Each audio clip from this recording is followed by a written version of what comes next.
সাইফুর রহমান নামটি আজও মানুষ ভুলতে পারেনি। তিনি ছিলেন উন্নয়নের এক উজ্জ্বল নক্ষত্র, ছিলেন স্পষ্টবাদী উন্নয়নের চাবিকাঠি। সাক্ষী হিসেবে জেগে রয়েছে তার অসাধ্য সাধনকারী সকল কর্ম। সাবেক অর্থ পরিকল্পনা মন্ত্রী এম সাইফুর রহমান দেশের উন্নয়ন, সিলেট বিভাগ সহ নিজ জেলা মৌলভীবাজারের উন্নয়নে নিরলস কাজ করে গিয়েছিলেন। দেশের সার্বিক উন্নয়নে এক ব্যতিক্রমী ব্যক্তি ছিলেন। সর্বদা দেশ ও এলাকার সামগ্রিক উন্নয়নে সময় পার করতেন। সাইফুর রহমান 1931 সালের 6 অক্টোবর জন্মগ্রহণ করেন মৌলভীবাজার সদর উপজেলার বাহারমর্দন গ্রামে। মাত্র 8 বছর বয়সে তার পিতা আব্দুল বাসিরকে হারান। এরপর তার 3 চাচা দেখভালের দায়িত্ব নেন। 1949 সালে মৌলভীবাজার সরকারি উচ্চ বিদ্যালয় থেকে তিনি মেট্রিক পাশ করেন। 1951 সালে সিলেট এমসি কলেজ থেকে ইন্টারমিডিয়েট পাশ করেন। 1953 সালে তিনি ঢাকা বিশ্ববিদ্যালয় থেকে বাণিজ্য বিভাগে স্নাতক ডিগ্রি লাভ করেন।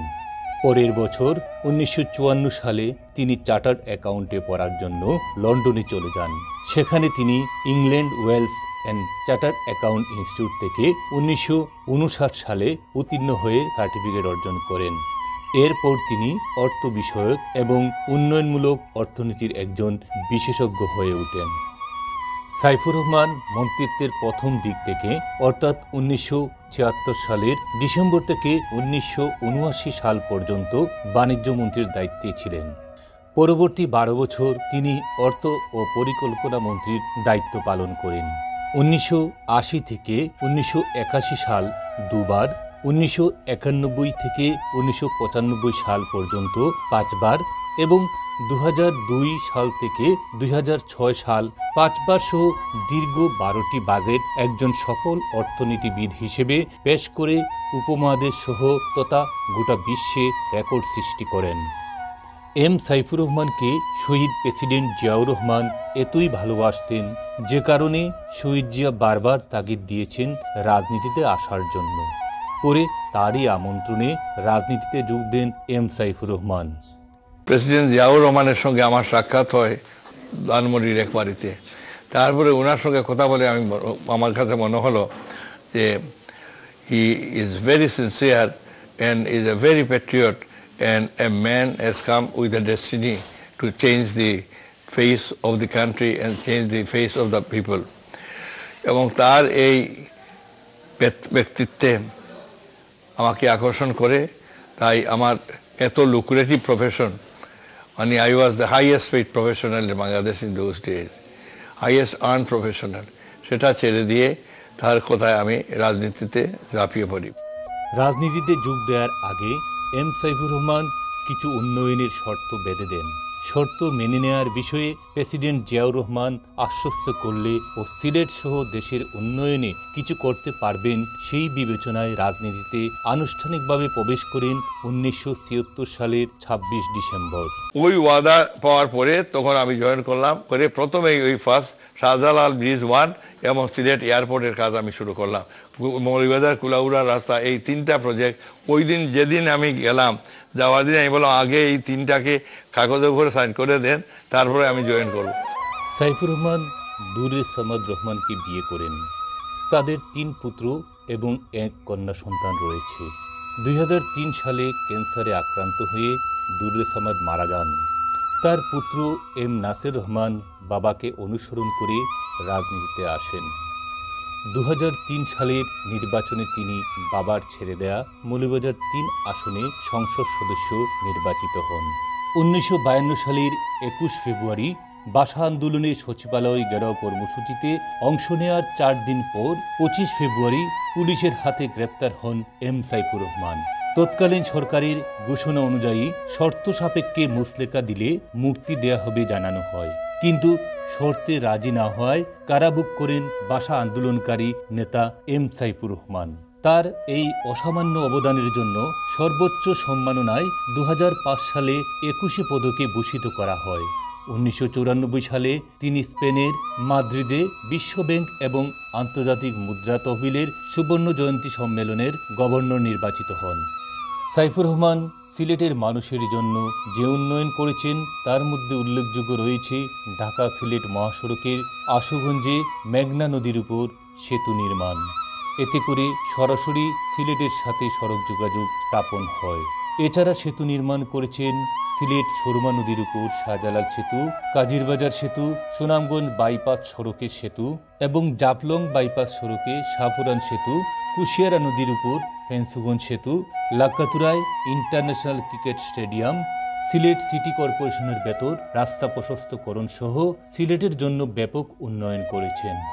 তিনি নতুন করে কৃষি বিশ্ববিদ্যালয়, ইঞ্জিনিয়ারিং কলেজ সহ সিলেটের ঐতিহ্যবাহী শিক্ষা প্রতিষ্ঠানে নতুন করে একাডেমিক ভবন স্থাপন, ওসমানী বিমানবন্দরের অবকাঠামো উন্নয়ন সহ আন্তর্জাতিক বিমানবন্দরে রূপান্তর, সিলেট রেলওয়ে স্টেশনকে আধুনিকরণ করা সহ সিলেট থেকে ঢাকা যাওয়ার পথে ট্রেনের ইঞ্জিন পরিবর্তন না করে সরাসরি যাতায়াতের জন্য আখাউড়ার কাছে ট্রেন লাইন স্থাপন করেন। দেশের সামগ্রিক উন্নয়নের পাশাপাশি নিজ জেলা মৌলভীবাজারের উন্নয়নে ছিল তার অগ্রণী ভূমিকা। সবসময় ভাবতেন সাধারণ মানুষের কল্যাণে কিছু করার। মনু নদীর উপর চাঁদনীঘাট ব্রিজ, কামালপুরে নতুন ব্রিজ, তারাপাশা ব্রিজ ও চাতলাপুর ব্রিজ, কারিগরি শিক্ষা বৃদ্ধির লক্ষ্যে পলিটেকনিক্যাল ইনস্টিটিউট, 250 শয্যা হাসপাতাল, মৌলভীবাজার সরকারি কলেজ ও মহিলা কলেজে অডিটোরিয়াম সহ বেশ কয়েকটি ভবন নির্মাণ করেন। তার আমলে করে গেছেন মৌলভীবাজার শহরতলিতে আধুনিক স্টেডিয়াম, সরকারি উচ্চ বিদ্যালয়ের অডিটোরিয়াম সহ বিভিন্ন শিক্ষা প্রতিষ্ঠানের একাডেমিক ভবন সহ সড়ক যোগাযোগ সহ অসংখ্য উন্নয়ন। সুনামগঞ্জ জেলায়ও বেশ কিছু উন্নয়ন করেছেন। উল্লেখযোগ্য উন্নয়নের মধ্যে রয়েছে সুরমা নদীর উপর সুরমা ব্রিজ, যুব উন্নয়ন প্রশিক্ষণ কেন্দ্র, হাঁস পালন বৃদ্ধির লক্ষ্যে হাঁস প্রজনন কেন্দ্র এবং বেশ কয়েকটি শিক্ষা প্রতিষ্ঠানের জরাজীর্ণ ভবন অপসারণ করে নতুন করে ভবন স্থাপন করেন। একইভাবে এম সাইফুর রহমান হবিগঞ্জ জেলায় সড়ক যোগাযোগ উন্নয়ন সহ খোয়াই নদীর উপর 3টি ব্রিজ নির্মাণ করেছেন। ব্রিজগুলো হচ্ছে সাবেক অর্থমন্ত্রী কিবরিয়া ব্রিজ, মেজর জেনারেল অবসরপ্রাপ্ত এম.এ. রব ব্রিজ এবং মাছুলিয়া ব্রিজ। এছাড়া হবিগঞ্জ শহরে সভা, সেমিনার ও বিনোদনের জন্য পৌর টাউন হল স্থাপন সহ বেশ কয়েকটি শিক্ষা প্রতিষ্ঠানের একাডেমিক ভবন স্থাপন ও সড়ক যোগাযোগ উন্নয়ন করেছেন। বাংলাদেশের অর্থনীতির স্বনির্ভরতা অর্জনের জন্য সাইফুর রহমানের নিরলস প্রচেষ্টা ছিল দেশের উন্নয়নের চালিকা শক্তি। 90 পরবর্তী দেশের অর্থনীতি এক নাজুক পরিস্থিতির সম্মুখীন ছিল। বার্ষিক উন্নয়ন কর্মসূচির অর্থায়নে আভ্যন্তরীণ অবদান প্রায় শূন্যের কৌটায় দাঁড়ায়। বৈদেশিক সাহায্যও ক্রমশ হ্রাস পেতে থাকে। বৈদেশিক মুদ্রার রিজার্ভও ছিল সর্বনিম্ন পর্যায়ে। ভঙ্গুর এ অর্থনীতি থেকে উত্তরণের জন্য তিনি নানামুখী পদক্ষেপ গ্রহণ করেন। তিনি আভ্যন্তরীণ সম্পদ বৃদ্ধির জন্য মূল্য সংযোজন করের আওতায় রাজস্ব আয় বৃদ্ধির পদক্ষেপ গ্রহণ করেন। বর্ষিয়ান নেতা এম সাইফুর রহমান 2008 সালের নির্বাচনের পূর্বে অর্থাৎ মৃত্যুর বছর খানেক আগে জীবনের শেষ মুহূর্ত পর্যন্ত সর্বস্তরের মানুষের ভালোবাসায় বেঁচে থাকতে চেয়েছিলেন। তিনি দেশের উন্নয়নের পাশাপাশি নিজ নির্বাচনী এলাকা সিলেটের উন্নয়নে ছিলেন জাগ্রত। মন্ত্রণালয়ে অনেক কাগজে স্বাক্ষর করতে গিয়ে দেখেন সিলেটের নাম বাদ পড়েছে। এরপর তিনি সিলেটের উন্নয়নে বেঁকে বসেন। এমনও হয়েছে প্রজেক্টে সিলেটের নাম না থাকলে সে প্রজেক্ট ফেরত যেত। সিলেট বিভাগ সহ পুরো দেশের উন্নয়ন ছিল সাইফুর রহমানের লক্ষ্য। তো আমি কাগজ উল্টাইয়া দেখি বিভিন্ন ডিস্ট্রিক্ট আছে, সিলেটের নাম নাই, সিলেট নাই কেন? আমি বললাম এরকম আগে প্রধানমন্ত্রীকে বললাম সব ডিস্ট্রিক্টের নাম দেখি, কিন্তু আমার ডিস্ট্রিক্ট 1 কোটি লোকের বেশি, সেখানে ইঞ্জিনিয়ারিং ইউনিভার্সিটি নাই কেন? তখন সেক্রেটারি সাহেবরা তখন তারা বলে, ম্যাডাম ওনার তো সিলেটে ইঞ্জিনিয়ারিং কলেজই নাই, ইউনিভার্সিটি পাইবে কোথার থেকে? তাহলে ঠিক আছে, আমি কলেজ দেওয়া শুরু করেন, first phase to be converted to university, এবং এইরকম করে প্রজেক্ট বানাইয়া নিয়ে আসেন। তো বলে এইটা কী হবে? বলে এইটার হবে না, ওইটা নিয়ে আসেন, নিয়ে আসার পরে একসঙ্গে দুইটা হবে। বাংলাদেশের মতো তৃতীয় বিশ্বের একটি দরিদ্র দেশের অর্থনীতিকে শক্ত কাঠামোর উপর দাঁড় করানো ছিল সাইফুর রহমানের অগ্রণী ভূমিকা। তিনি দেশের রাজস্ব আদায়ের পরিমাণ পৃথিবীর উন্নয়নশীল দেশের তুলনায় অনেক পিছনে রয়েছে বলে এক বাজেট অধিবেশনে উল্লেখ করেন, যে কারণে তিনি আভ্যন্তরীণ সম্পদ বৃদ্ধির জন্য রাজস্ব আয় বৃদ্ধির উপর জোর দেন। আমি দুঃখের সঙ্গে এই সংসদকে জানাতে চাই, আমাদের রাজস্ব জিডিপির অনুপাত পৃথিবীর অন্যান্য উন্নয়নশীল দেশের তুলনায় অনেক নিচে। আমাদের বার্ষিক রাজস্ব আয় জিডিপির মাত্র 10.5%। সরকারি রাজস্ব আয়ের এই ন্যূনতম হার অব্যাহত থাকলে আমাদের অভিষ্ট লক্ষ্য অনুযায়ী অর্থনৈতিক প্রবৃদ্ধি ও দারিদ্র্য নিরসন অসম্ভব। এম সাইফুর রহমানের রেখে যাওয়া রাজস্ব আদায়ের ধারাবাহিকতায় বর্তমানে দেশের উন্নয়ন সহ অর্থনীতি শক্ত বিতে দাঁড়িয়েছে। দেশকে যেভাবে ভালোবাসতেন সেভাবে তার নিজ জন্মস্থানকে ভালোবাসতেন।